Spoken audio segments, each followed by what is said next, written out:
नमस्कार दोस्तों, OCN network में आपका स्वागत है। मैं हूं ओमकार चौधरी। लोग बड़ी आसानी से कह देते हैं, ये सवाल खड़े किए जाते हैं कि फला घटना से क्या सरकार कुछ सीखेगी? क्या शासन प्रशासन कुछ सीखेगा? क्या पुलिस कुछ सीखेगी? और बहुत आसानी से शासन को, प्रशासन को, पुलिस को, खुफिया तंत्र को, सरकार की नाकामियों को लोग गिनाना शुरू कर देते हैं। बहुत आसान है ये। बहुत कम लोग संभवतः जानते हैं कि जो 100 आतंकवादी वारदातें होनी होती हैं, जो डिजाइन की हुई होती हैं, पुलिस की, खुफिया तंत्र की, सरकार की सतर्कता की वजह से उनमें से 99 को रोक दिया जाता है, प्रिवेंट कर लिया जाता है। उन आतंकवादियों को गिरफ्तार कर लिया जाता है, हिरासत में लिया जाता है, उनके इंट्रोगेशन होते हैं, नई-नई जानकारियाँ मिलती हैं, नए जगहों पर, नए ठिकानों पर छापे पड़ते हैं और जो एक पूरी श्रृंखला होती है, जो लिंक होते हैं साजिशों के, उनको तोड़ा जाता है। लेकिन 99% जब 1% कोई वारदात कहीं हो जाती है, तो फिर उन 99 पर भी पानी फेर दिया जाता है। और जिनको पूरी साजिशों का अंदाजा भी नहीं कि किस-किस तरह से रची जाती हैं आजकल, जो कोड वर्ड में बातें की जाती हैं और नए-नए इक्विपमेंट, नई-नई चीज़ों को आजकल यूज़ किया जा रहा है और कौन-कौन सी ताकतें भारत को अस्थिर करने में लगी हुई हैं, वो भी बड़ी आसानी से इंटेलिजेंस फेलियर का ज़िक्र करके बैठते हैं। ये तो कहा जाता है कि जी जंतर-मंतर की इस घटना से कोई सबक लेगी क्या सरकार?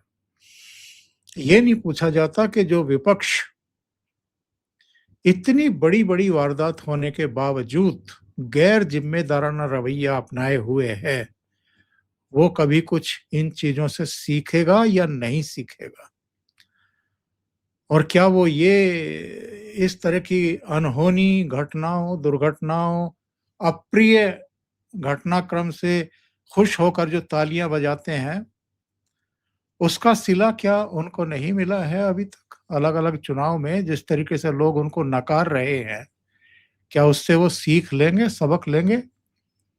और अपने कुल आचरण में, व्यवहार में, अपनी अप्रोच में सकारात्मकता लेकर के आएँगे कि ऐसे राष्ट्रीय हितों से जुड़े हुए, समाज में ज़हर घोलने वाले विषयों पर तो कम से कम वो अपना एक स्टैंड क्लियर रखें? या वो ऐसे तत्वों को हवा देते हैं या ऐसे तत्वों को टूल की तरह इस्तेमाल करने लगे हैं कि समाज में विघटन होगा, असंतोष होगा, हिंसा होगी, पत्थरबाजी होगी, तोड़-फोड़ होंगी, आगजनी होगी, तो सरकार बदनाम होगी और हमारे लिए अवसर उपलब्ध होंगे। तो हमारे साथ जुड़ रहे हैं एकलव्य सिंह जयपुर से। उनको जोड़ करके चर्चा को आगे बढ़ाएँगे। एकलव्य, बहुत स्वागत है आपका। प्रणाम सर आपको, आपके सारे दर्शकों को नमस्कार। तो मैं पूछूंगा, मैं छोड़ देता हूं कि सरकार कोई सबक लेगी कि नहीं लेगी, उनको सपोर्ट करने वाले कुछ सीखेंगे कि नहीं सीखेंगे। ये विपक्ष कभी कुछ सीखेगा, कभी सकारात्मक होगा, ये डर्टी पॉलिटिक्स करना बंद करेगा क्या कभी? सर मैंने एक्चुअली जब आपने बात रखी तो मैंने अभी इमीडिएटली आपको एक वीडियो भेजा है सर, अगर वो उचित लगे तो आप दिखा दीजिएगा सर उसको दर्शकों को। ये सर सुषमा जी का बयान है सर, लोकसभा में जब अन्ना हजारे जी का आंदोलन चल रहा था तो उस समय उन्होंने अपनी एक बात रखी थी। तो विपक्ष का क्या दायित्व होता है, मैं समझता हूँ कि शायद दर्शक जो है समझ सकें कि आज के विपक्ष और जब बीजेपी विपक्ष में थी तो क्या अंतर था सर। सर एक्चुअली मुझे सर जी से अपना अनशन त्यागने की मुझे लगता है वो अपील सारे सदन की अपील बन जाए तो कहीं ज्यादा अच्छा होगा। मैं विपक्ष की तरफ से स्वयं को संबद्ध करते हुए ये अपील करना चाहूंगी कि श्री अन्ना हजारे जी अपना अनशन त्याग दें। उनकी जो एक मांग है एक प्रभावी और सशक्त लोकपाल बिल लाने की, मैं यहाँ से कहना चाहती हूँ कि देश एक प्रभावी और सशक्त लोकपाल बिल लाने के लिए प्रतिबद्ध है। हम सब यहाँ बैठे हुए एक बहुत प्रभावी लोकपाल बिल लाने के लिए प्रतिबद्ध हैं और हम ऐसा बिल लाएंगे। हम इस सदन से उन्हें आश्वासन देते हैं कि हमें कितना भी संशोधन करना पड़े, हम एक सशक्त और प्रभावी लोकपाल बिल इस सदन से निकाल कर लाएंगे। ये सदन उनसे अपील करता है कि आपका जीवन अमूल्य है, आप अपना अनशन त्याग दें, और ये पूरे सदन की तरफ से एक अपील अन्ना हजारे जी को चली जाए, इसलिए मैं स्वयं खड़ी हूँ कि पूरे सदन की तरफ से ये एक आवाज। जी तो सर ये अंतर है सर। देखिए सर, मुझे कहीं ना कहीं ऐसा लगता है कि इसमें जो पूरी राजनीति, एक इसका राजनीतिक एस्पेक्ट है सर और एक इसका नैरेटिव और परसेप्शन का एस्पेक्ट है। तो सर मुझे लगता है कि एक सर ये भी जो बात हो रही थी ना कि क्या, एक छोटी सी बात इस पे भी रख ही देता हूँ सर, कि ये जो बात हो रही थी ना कि क्या सरकार सबक सीखेगी या नहीं। देखिए सर, ऐसा है कि ये जो सरकार है, मोदी लेड सरकार, और मोदी जी की जो 25 वर्ष की कार्यशैली है, ये लोग उन पे आरोप लगा सकते हैं एक डिक्टेटोरियल स्टाइल का या कुछ भी, लेकिन सच्चाई ये है कि वो एक कंटिन्यूअस लर्निंग कर्व को फॉलो करने वाले व्यक्ति हैं। उसके हिसाब से अपने आप को री इन्वेंट और इम्प्रूव करने का संकल्प लेकर चलने वाले व्यक्ति हैं, और यही उनकी सफलता का सूत्र है सर, कि वो 25 वर्ष से लगातार लोगों में सबसे लोकप्रिय प्रधानमंत्री की तरह बने हुए हैं, सबसे लोकप्रिय नेता की तरह बने हुए हैं सर। अब देखिए सर, यहाँ जो हमारी सिचुएशन हुई, इसका एक राजनीतिक एस्पेक्ट था और एक नैरेटिव और परसेप्शन वाला एस्पेक्ट था सर। जहां तक नैरेटिव वाला बैटल था, ये बात तो सही है सर, इसको मानना पड़ेगा कि शायद सरकार ने जो सोचा था कि ये लोग जिस तरह से सोशल मीडिया के माध्यम से और जो इनको बैकिंग या फंडिंग मिल रही थी उसके माध्यम से ये लोग जो एक नैरेटिव क्रिएट कर पाएंगे, शायद उसको अंडर एस्टिमेट करा गया। इनफैक्ट मुझे तो कोई संशय नहीं है कि उसको अंडर एस्टिमेट करा गया, लेकिन जब पता चला कि ऐसा हुआ है तो सरकार ने उसको डाइल्यूट करने के लिए एक सीधा स्टेप लिया कि डायरेक्ट एंगेजमेंट करा और रेजिग्नेशन करा दिया। तो ये सर, जहां तक सोनम वांगचुक जी के फास्ट की बात थी या कॉकरोच जनता पार्टी के आंदोलन की बात थी, वो तो सर वहीं पे सारा कुछ खत्म हो गया सर। अब सर इसके बाद क्या होता है कि भाई कांग्रेस को क्या मिला अंत में? कांग्रेस भी मेन ऑपोजिशन पार्टी तो कांग्रेस ही है ना सर।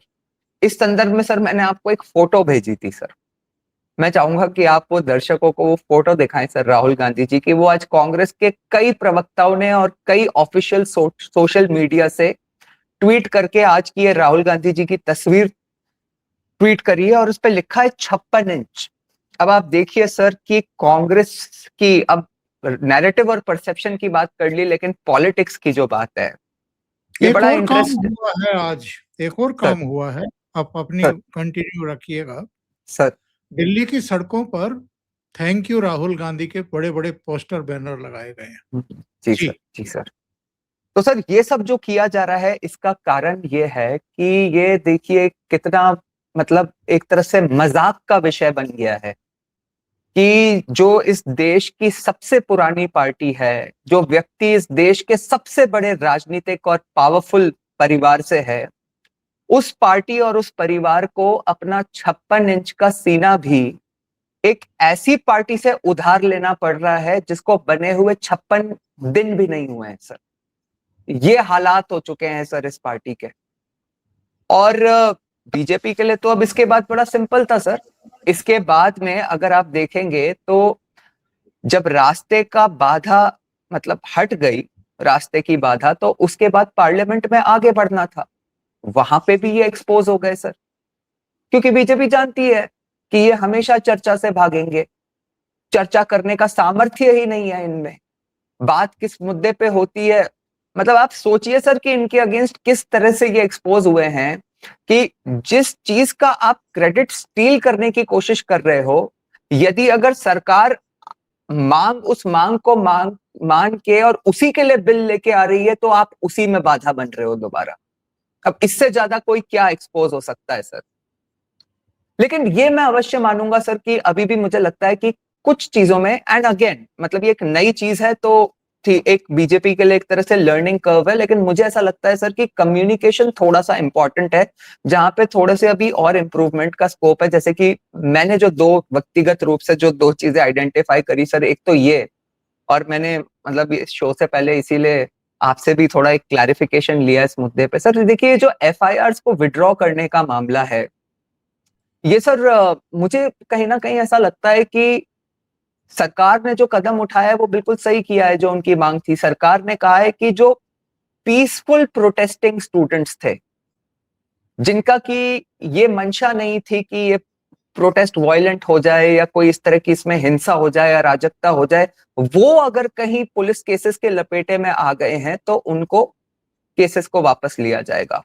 टर्म जो यूज करी गई है वो एकदम क्लियर है, पीसफुल प्रोटेस्टिंग स्टूडेंट्स। लेकिन माहौल क्या बनाया जा रहा है कि सरकार अपने वादे से हट रही है। अरे भाई, कैसे वादे से हट रही है?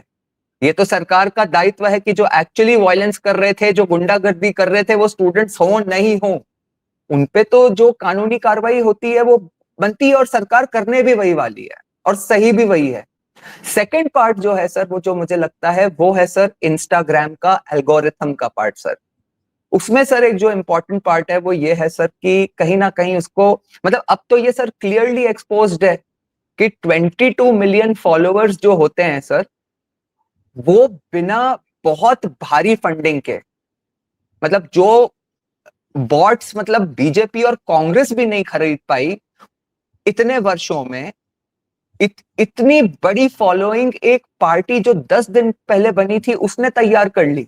और उसको, अच्छा आप देखिए सर, आपने एक और बहुत इंटरेस्टिंग चीज नोट करी होगी, कल आपके ही शो में हम लोग जिस तरह के वीडियोस पे चर्चा कर रहे थे, आज वो वीडियो दिखाई नहीं दे रहे हैं सर किसी की फीड में। मैं तो रेगुलर इंस्टाग्राम यूज करता हूं, आज तो बिल्कुल अलग तरह के, मतलब दूसरी तरफ के नैरेटिव के वीडियोस दिखाई दे रहे हैं। इसका कारण ये है सर कि जो इनको अचीव करना था, उसके लिए जो ये फंडिंग पुश कर रहे थे, जब वो अचीव हो गया तो उस फंडिंग को अब स्टॉल कर दिया गया है, विड्रॉ कर लिया गया है।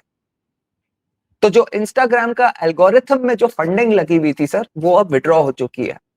तो कहीं ना कहीं सर एक ये भी, मतलब मुझे लगता है एक सीख लेने वाली बात है कि पहले तो क्या होता था सर कि मोस्टली इंस्टाग्राम ही नहीं, कंप्लीटली सोशल मीडिया को सारे ही राजनीतिक दलों ने एक प्रचार तंत्र की तरह यूज किया सर। लेकिन अब सर इसको एक इस तरह के टूल की तरह यूज किया जा रहा है जिसमें आप कह सकते हैं कि परसेप्शन जो है वो थोड़ा बहुत ग्राउंड पे भी ट्रांसलेट होता है, और उसके द्वारा आप कह सकते हो कि एक संवाद, संघर्ष या जवाबदारी तय करने की भी अब एक उसमें शक्ति दिखाई दे रही है सर। तो मुझे लगता है सर कि कुछ चीजें हैं जो बीजेपी क्लियरली कर सकती है। मुझसे ज्यादा समझदार लोग बैठे हैं, लेकिन उनको इस बात पे चिंतन अवश्य करना चाहिए कि और क्या चीजें हैं जो करी जा सकती हैं, क्योंकि मोदी जी की मैसेजिंग तो बहुत सटल होती है सर, लेकिन फिर भी जो उनकी टीम होती है उनको भी एक दो चीजों पे ध्यान देना चाहिए सर। कि जैसे मोदी जी का तो क्या है कि करिश्मा तो है ही, कॉमन सेंस जो उनका रोबस्ट कॉमन सेंस है वो भी है सर, लेकिन कुछ चीजें होती हैं सर जो उनके जो उनकी भी अगर एक जेनजी की टीम हो जो उनको भी कुछ सटल मैसेजेस दे सके ना, बड़ा इंपॉर्टेंट है सर। जैसे मैं आपको बताऊं सर, उन्होंने नंदन नीलेकनी जी वाली बात करी कि नंदन नीलेकनी जी इसको देखेंगे।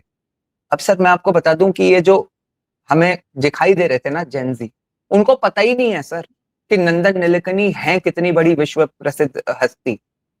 उनको सर साथ में बस एक एक छोटा सा पॉइंट टच अपॉन कर देना चाहिए था आधे सेंटेंस का कि ये वो व्यक्ति है जिसने इस देश में आधार बनाया, उस व्यक्ति को हम दे रहे हैं ऐसी रिस्पॉन्सिबिलिटी। तो ये उनकी सर, ये जो जो जेन जी से जिनका इंटरेक्शन होता है रोज, जो उस जेन जी से संवाद करते हैं, उनको अब ये थोड़ा सा इस पे चिंतन करने की आवश्यकता है कि इस जेन जी से कनेक्ट करना कैसे है सर। उसी तरह से सर आपने देखा होगा कि एक सटल मैसेजिंग थी कि धर्मेंद्र प्रधान जी के अगेंस्ट भले ही कुछ भी नैरेटिव बनाया जा रहा हो, लेकिन आपने देखा हो कि उनने जो इंस्टाग्राम वीडियोस पोस्ट करे उसमें उनने गमछा ओडिशा का पहना था सर। तो कहीं ना कोई टीम होनी चाहिए जो लोगों को समझा भी सके कि ये सब सटल मैसेजिंग क्यों है। तो ऐसा लगता है सर मुझे कुल मिला के। 56 इंची सीने की बात हो रही है। 56 साल का एक व्यक्ति है जो टी शर्ट पहन करके अपने को युवा साबित करने की चेष्टा कर रहा है। राहुल को ये लगा कि यूएस से एक व्यक्ति अचानक लैंड होता है और वो जेन जी की बात करके वो जैसे भी हैं उनको इकट्ठा करना शुरू कर देता है। तो लड़ाई इस समय राहुल गांधी की अभिजीत दीपके से है या अरविंद केजरीवाल से। मोदी जी से तो नहीं लगती, क्योंकि इनको बहुत अच्छे तरीके से पता है कि मोदी जी से ये राजनीतिक लड़ाई नहीं जीत सकते, उनको नहीं हरा सकते। सर इसमें तो इस पे हम चर्चा भी कर सकते हैं, इस पे तो कोई संशय है ही नहीं कि ये लोग बहुत अच्छे से समझते हैं कि ठीक है एक दो इस तरह का कोई नैरेटिव करके, वो भी इनका नैरेटिव नहीं है सर। सच्चाई क्या है कि इन बच्चों ने या सो कॉल्ड बच्चों ने जो अचीव करा, ये देश की सबसे पुरानी पार्टी और राहुल गांधी तमाम विपक्षी पार्टियों को अपने साथ में लेकर भी 12 वर्ष तक उसका कुछ भी अचीव नहीं कर पाए उस तरह का। तो राहुल गांधी सर मोदी जी के अगेंस्ट ऐसा कुछ कर ले, ये तो कुछ भी नहीं है। ये तो इनका एक ऑपोजिशन में कॉम्पिटिटर खड़ा हो गया सर। अब देखना यह है कि सर अरविंद केजरीवाल से, क्योंकि ये लोग एक्स आम आदमी पार्टी मेंबर्स हैं, तो अरविंद केजरीवाल से जो इनका कनेक्ट है, और अरविंद केजरीवाल जिस तरह से पहले कांग्रेस को डैमेज भी कर चुके हैं। और सर मुझे ऐसा लगता है कि राहुल गांधी वो जो 20 दिन गायब रहे और राहुल गांधी जो शुरू में इससे कनेक्ट नहीं करे, कहीं ना कहीं सर राहुल गांधी में बेसिकली इस पूरी चीज को लेके बहुत अनसर्टेनिटी थी सर। मुझे लगता है वो समझ ही नहीं पा रहे थे कि उन्हें क्या करना है। वो इस चीज को ना तो एक तो वो सर, और इस कारण से क्या हो रहा था सर कि एक जो एक्चुअली ऐसा मुद्दा था जो धरातल पे या सोशल मीडिया पे चल सकता था, वो उसी के लिए अनसर्टन हो गए और वो खुद उस मुद्दे को ग्रैब कर ही नहीं पाए सर। और प्लस सर क्रेडिबिलिटी वाला भी इशू होता है कि ये मुद्दा वो अगर उठाते तो मुझे नहीं लगता सर कि इस तरह से चल पाता। क्योंकि सर जो व्यक्ति कभी कह देता हो कि आर्थिक सुनामी आने वाली है देश में, कभी कह देता हो हमारे 6 प्लेन गिर गए, कभी कह देता हो कि चाइना 1000 किलोमीटर अंदर आ गई, और उसके बाद जिस तरह से उसका पर्दाफाश हो जाता हो निकट भविष्य में ही, तो क्रेडिबिलिटी भी नहीं है सर कि जनता इनके मुद्दों पे सर विश्वास करे। आपको ऐसा लगता है कि ये जो आजकल बयान दिए जा रहे हैं, अखिलेश यादव आगे आते हैं, कहते हैं कि साहब पुलिस के जवान AK-47 चलाते हैं और जरूरत क्या है पुलिस को ऐसी जगहों पर इस तरह की गन या हथियार लेकर के जाने की और उनका इस्तेमाल करने की। पुलिस का काम क्या है? अगर कोई 163 तोड़ रहा है और दूसरी कानूनी धाराएं भी तोड़ रहा है, बल्कि कानून को अपने हाथ में लेकर के हिंसा पर उतर आया है, पुलिस फोर्स के अधिकारियों पर अटैक कर रहा है, बैरिकेडिंग तोड़ रहा है, भारत के सबसे बड़े लोकतंत्र संसद में घुसने के लिए साजिशें रच रहा है, दौड़ लगा रहा है और पुलिस वालों को भी कुचलता जा रहा है, मीडिया वालों को पीट रहा है, तो ऐसे में पुलिस क्या करेगी उन हथियारों का? प्रदर्शनी के लिए हैं क्या वो? इनके तो राज में, इनके पिताजी के राज में किस किस तरह के माफिया मंचों पर होते थे और मुख्यमंत्री रहते हैं मुलायम सिंह यादव उनके कुत्तों से हाथ मिलाते थे। मुख्तार अंसारी खुली जीप में किस तरीके से AK-47 लहराते हुए चलते थे, वो एंटाइटल था क्या? उसको अधिकार था क्या कि खुली जीप में लोगों में दहशत फैलाए, अपनी माफियागिरी चलाए और पूरे इलाके को एक तरीके से बंधक बना ले? ये किस मुंह से इस तरह की बातें करते हैं? चाहे अखिलेश यादव हो या राहुल गांधी हो या दूसरे राजनीतिक दल हो, इनका अतीत काले कारनामों से भरा हुआ है। क्या ये लोगों को मूर्ख समझते हैं या ये मान लेते हैं कि अब से 10, 20, 30, 40 या 50 साल पहले जो घटनाएं हुई हैं, 1975 में इंदिरा गांधी ने जो लोकतंत्र की हत्या करके इमरजेंसी लगाई थी, उसको सब लोग भूल गए, या कम से कम आज की पीढ़ी को तो उसके बारे में कोई पता नहीं है। ये सब सोच करके इस तरह की बातें करते हैं ये। सर मैं ऐसा समझता हूँ कि देखिए बड़ी एक सर किसी भी इंसान में राजनीति की समझ हो नहीं हो, उसको जीवन का बहुत ज्यादा अनुभव हो नहीं हो, उसको एक चीज पता होती है सर कि पुलिस का मतलब होता है सर सुरक्षा और सुरक्षा का भाव।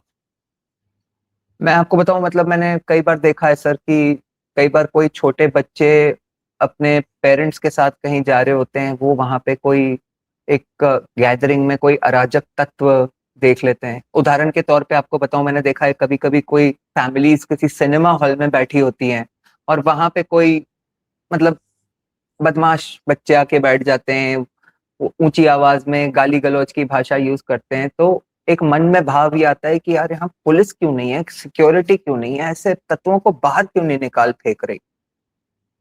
तो पुलिस का काम ही होता है सर सुरक्षा, और पुलिस का काम होता है जो अराजक तत्व हैं या जो समाज में अराजकता फैला सकते हैं उनको सबक सिखाना सर। ये एकदम, और जनता की अपेक्षा भी यही होती है सर। ये कोई नेताओं के या मतलब माफियाओं के चरण चाटने के लिए इस फोर्स को नहीं बनाया गया है सर। तो उत्तर प्रदेश में सर क्या होता था, आपने फरमा ही दिया।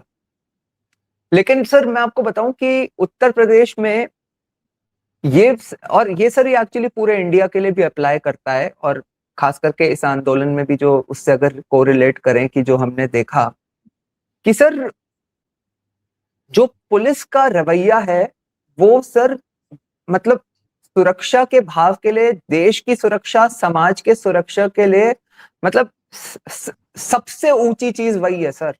अगर वो नहीं हुआ, वो अगर सेंस ऑफ सिक्योरिटी हमारे सिटीजन्स में नहीं हुआ, प्रॉब्लम इसलिए होती है सर जब पुलिस वो नहीं करे जो उसे करना चाहिए। प्रॉब्लम तो तब है सर, और उत्तर प्रदेश में वही होता था पहले। और उसी तरह से सर कई लोग ऐसा चाहते हैं कि ये जब अराजक तत्व इस तरह से एक्ट करें तो पुलिस उनके अगेंस्ट नहीं करे, जैसे कि वो पहले उत्तर प्रदेश में करती थी।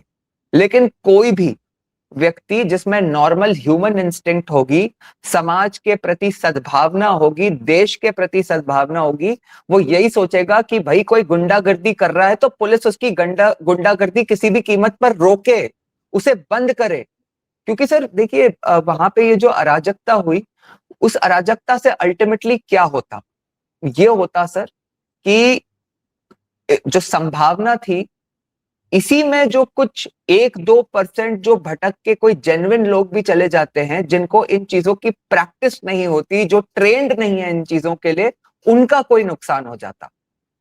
और वो नहीं होना चाहिए सर। या फिर इन लोगों का जो टारगेट है सर, आप मतलब संसद के द्वार तक पहुंच ही गए थे ना सर, तो नेक्स्ट स्टेप तो मतलब कुछ इसी टाइप का था कि कोई ऐसी अप्रिय घटना हो जाती जो कि नहीं होनी चाहिए। आज सर हम योगी जी को क्यों इतना पसंद करते हैं सर? योगी जी को हम इतना पसंद इसलिए करते हैं क्योंकि पुलिस ने वो करना उत्तर प्रदेश में शुरू किया जो उसका दायित्व था, जो वो पहले नहीं कर पाती थी। ऐसा नहीं है कि करना नहीं चाहती थी सर, वही अधिकारी है, वही लोग हैं। लेकिन ये सर मुझे लगता है कि अल्टीमेटली इसमें लीडरशिप बहुत ज्यादा इंपॉर्टेंट होती है।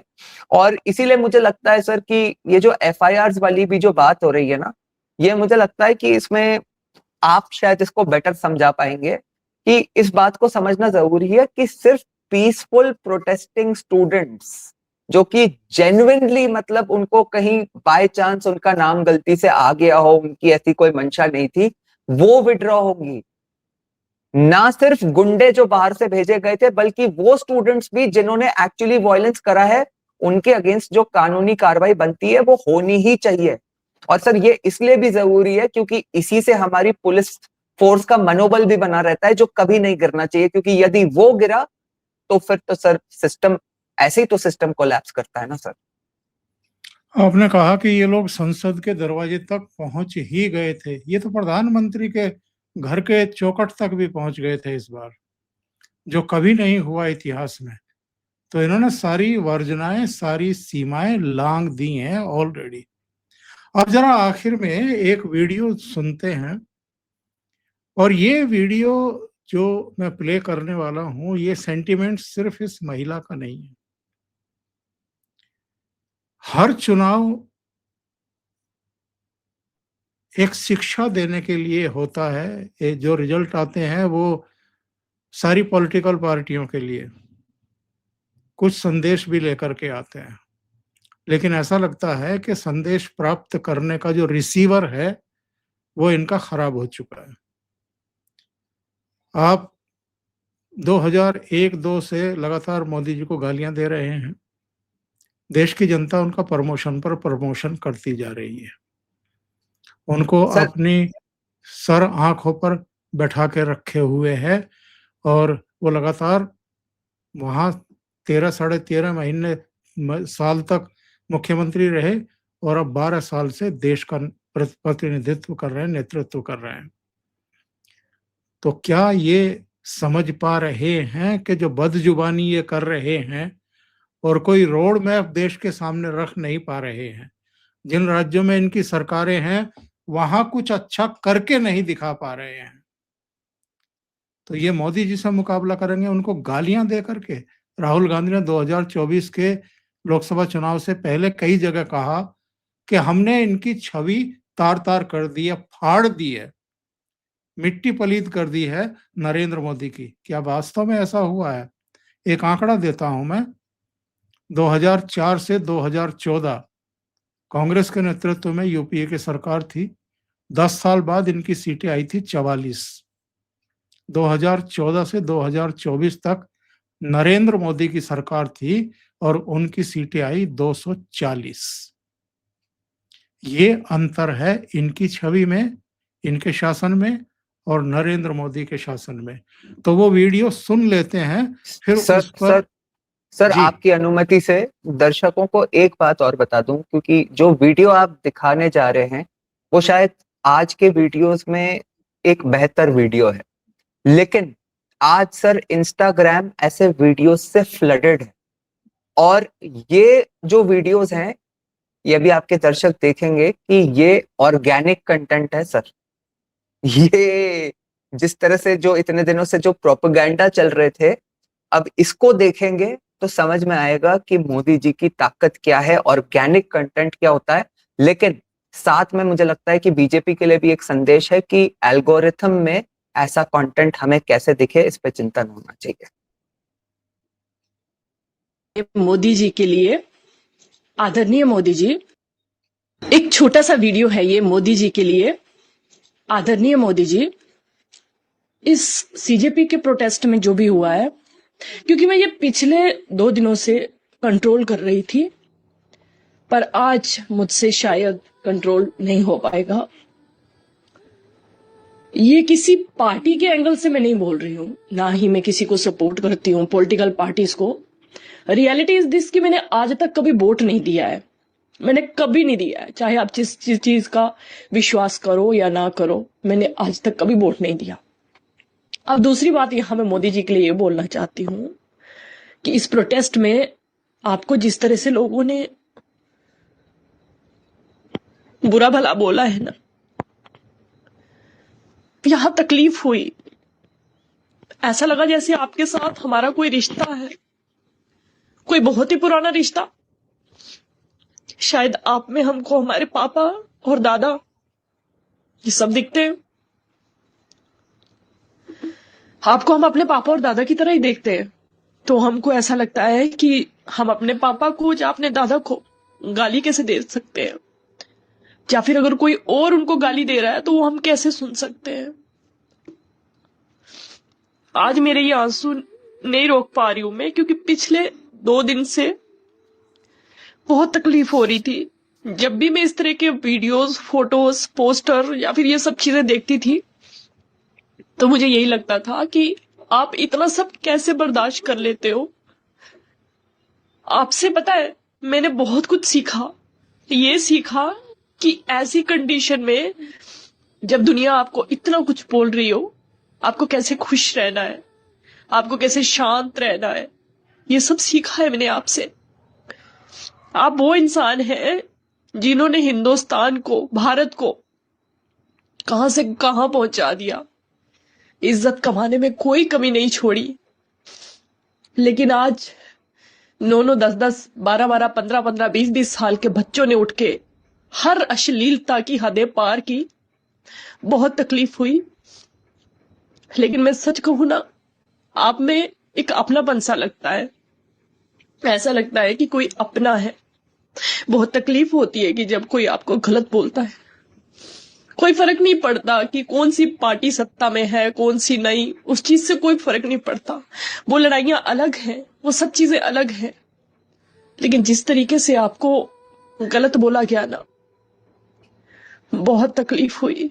एक ऐसा इंसान जिसके घर में कोई भी ना हो, जो बिल्कुल अकेला हो, जिसने इस देश को ही अपना परिवार माना हो, इस देश के हर इंसान को इज्जत और सम्मान ही दिया हो, आज वही बच्चे आगे से उठ के आपको इतना गंदा बोलते हैं। सच में आपसे बहुत कुछ सीखा है। आप चाहे कितने भी बूढ़े हो जाएं, लेकिन हमें आप ही प्रधानमंत्री चाहिए। जय श्री राम, जय हिंद, जय भारत। अगर आप तक ये वीडियो कभी मेरी पहुंचे ना, तो बस मैं यही बोलना चाहती हूँ कि हम आपसे बहुत प्यार करते हैं, बहुत ज्यादा।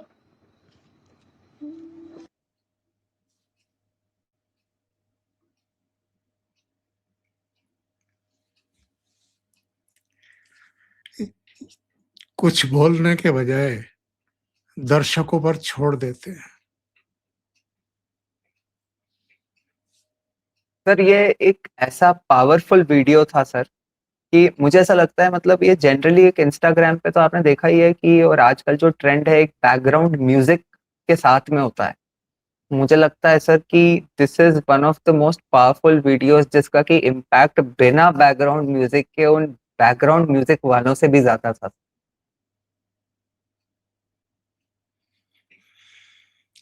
Thank you so much Eklavya ji, और प्रणाम दर्शकों का सर। भी आभार। आप सब मंथन करिएगा।